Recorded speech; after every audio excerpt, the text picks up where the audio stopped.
For today's episode, day 2 ng first attempt natin mag North Luzon Loop. Target natin ngayon ay makarating ng Igig, Cagayan. Dadaanan natin ang bayan ng Lawag at Pagudpud sa lalawigan ng Ilocos Norte, bayan ng Santa Praxedes, Claveria, Sanchez Mira, Pamplona at Lalo bago natin marating ang bayan ng Igig sa lalawigan ng Cagayan.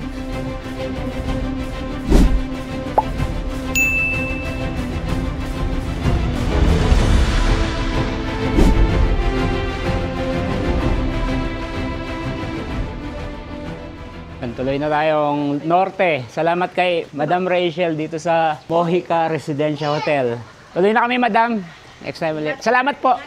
Day 2 ng ginagawa nating North Luzon Loop. Nandito pa rin kami sa Vigan.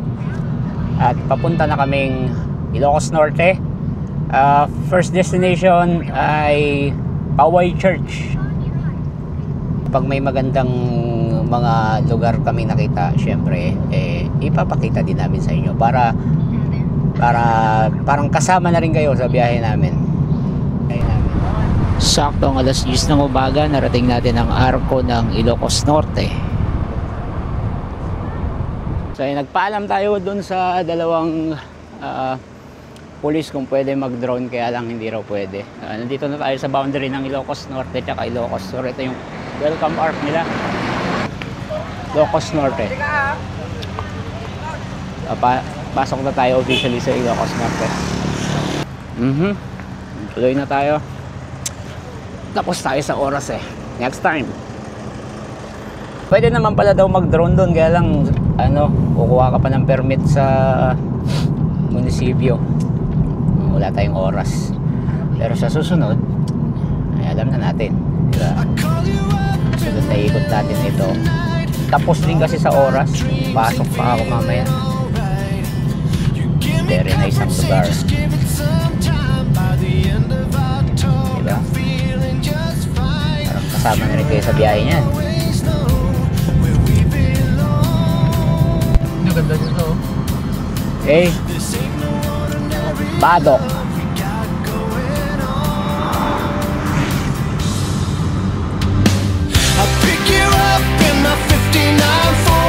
We head on down the road until we get bored.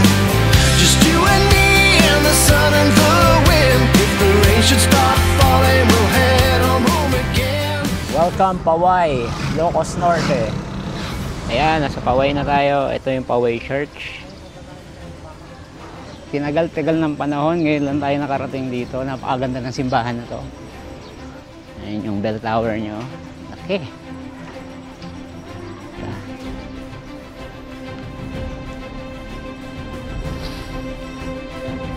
Ang St. Augustine Parish Church, o mas kilala sa tawag na Poway Church, ay isang Roman Catholic Church sa bayan ng Poway sa lalawigan ng Ilocos Norte. Nakilala ito dahil sa kanyang kapansin-pansing disenyo at sa malalaki nitong buttresses. Ang konstruksyon ng simbahan ay natapos noong taong 1710. Idineklara itong National Cultural Treasure noong 1973. At UNESCO World Heritage Site noong 1993.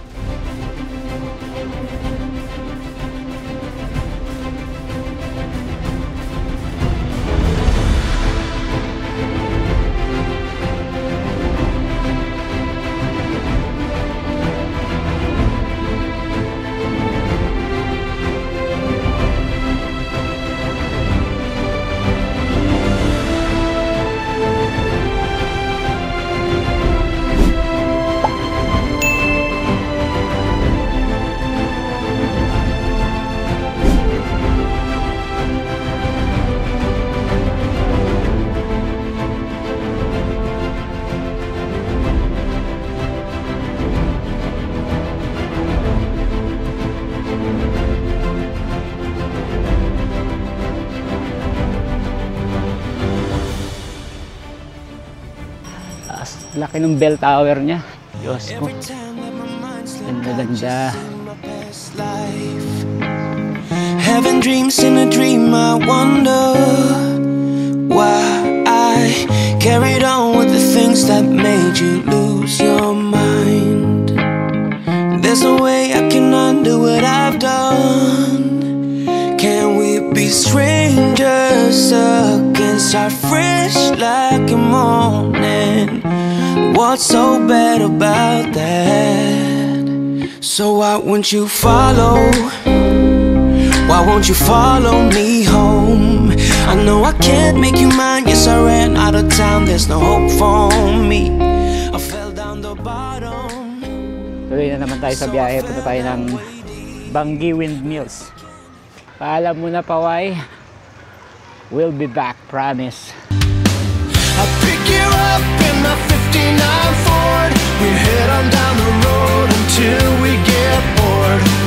Just you and me and the sun and the wind. If the rain should start falling, we'll head on home again. Everybody else can see where we belong.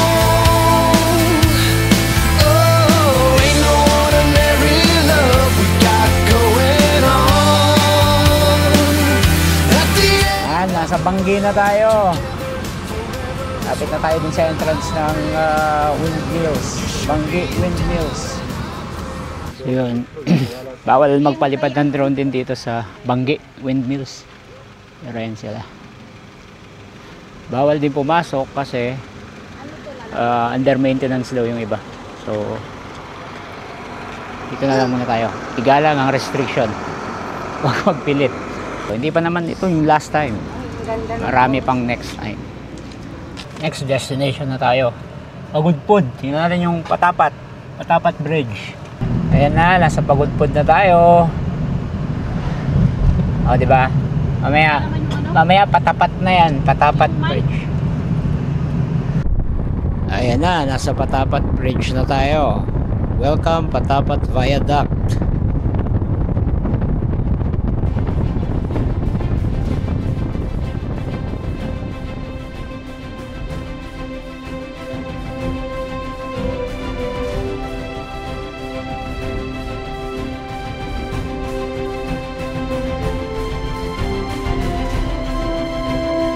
Ang Patapat Viaduct o Patapat Bridge ay matatagpuan sa bayan ng Pagudpud sa lalawigan ng Ilocos Norte.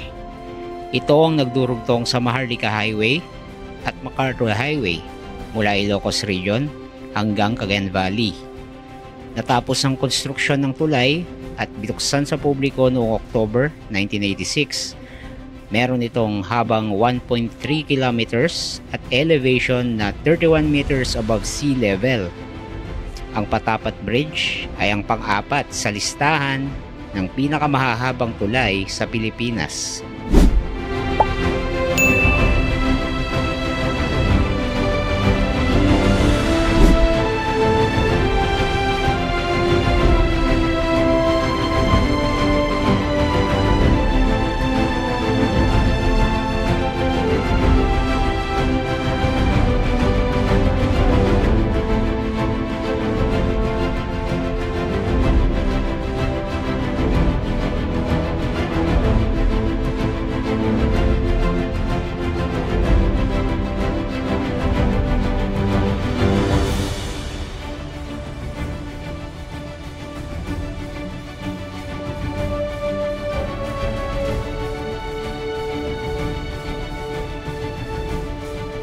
Narating na rin natin ang Patapat dito sa Pagudpud. Ayan sila nanay.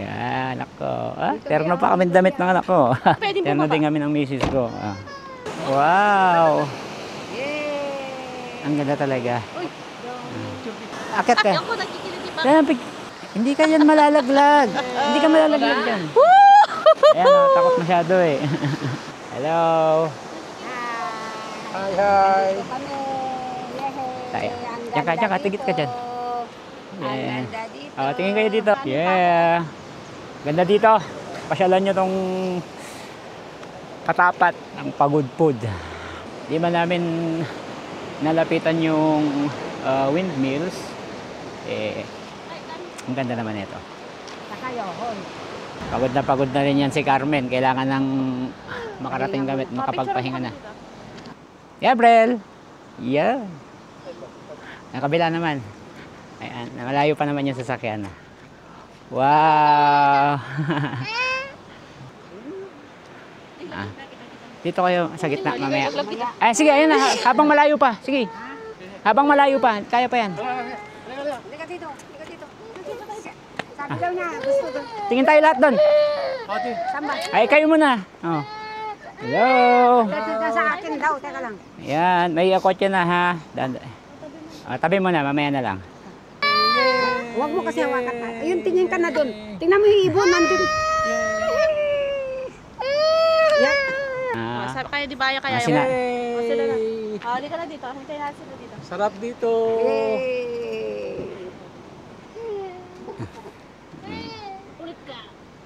Travel more. Be happy.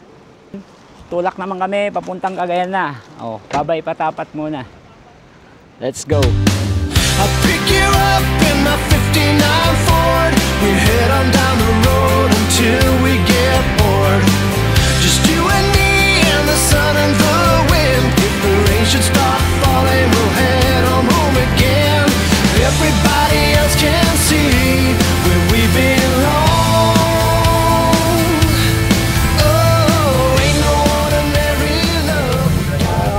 Makatakot yan. Kung ako, hindi ko operate yan. Naka-banking na.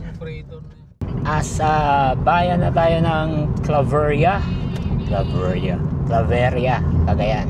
So, tuloy-tuloy lang natin ang biyahe. Hindi na ako bumaba sa mga arko kasi may nahabol akong pasok. Next time, paglaanan talaga natin ang oras. Hindi ko alam kung anong arko to, nakatalikod eh. Tingnan natin. Ayan sa likod. Basahin mo, love. Ano? Claveria. Okay. So, ito na. Lagpas na tayo ng Claveria. Okay. Lumabas na tayo ng Claveria. Ano na to? Hindi ko alam. Hindi pa yata. Hindi ko alam. Hindi ko rin alam eh. First time ko dito eh. Ayun, nakakita tayo ng sign. Ayan yung mga tao dyan na nakatira sa Sanchez Mira. Nasa Sanchez Mira na tayo. Yun pala ang sunod sa Claveria pag galing ka ng Ilocos. Pamplona! Pamplona pa lang. Nasa Pamplona tayo. Yan, naparinan. Sa Pamplona na tayo. Tapos ng Sanchez Mira. Yan. Inabot na tayo ng gabi sa North Loop natin. North Loop pa more. Ito tayo sa anong lugar na ba ito? Ayan, tubig. Ano yung masarap nyo dyan, sir? Tubig. Ganyan pala magaluto. Oh. Ay, oo. Anong lugar to, sir? Lalo. Lalo. Oh, nasa Lalo na tayo, stopover. Nabot na tayo ng gabi. Bili muna tayo ng tinupig. At saka yung, try natin yun na yun. Ano ba yun? Royal Bibingka. Magkano yung ano? 5 po isa, ma'am. 5 isa yung ganon? 3 for 100. 3 for 100 yung Royal Bibingka. Okay. Ano natin. Bango. Ang sarap ng tubig nila. Oh, hindi kagaya ng ibang tubig na parang pinahid lang sa dagat. Ito, may laman talaga. Oh. HND tinupig. Ano ang tawag dito? Parang bukod siya yung Ang daming buko ba? Nyog. Ang sarap. Ay, hindi yung parang malambot ko. Yung nilalagay dito. Kaso mainit. Ayun nga, hindi ko nga makain. Ha? Papasok. Sarap.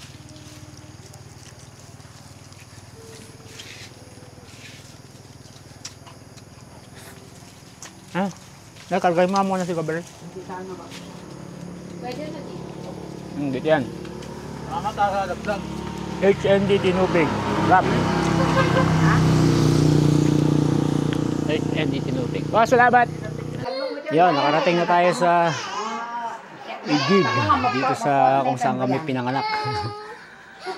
Pahinga muna tayo. Oh. Kain lang ng pahinga. Tapos, iyak na yung anak ko. Grabe. Tapos, katrabaho pa ako. Bukas pa ako tutulog nito. Istorbo na. So, hanggang dito muna. Balikan na namin bukas. Balikan namin kayo.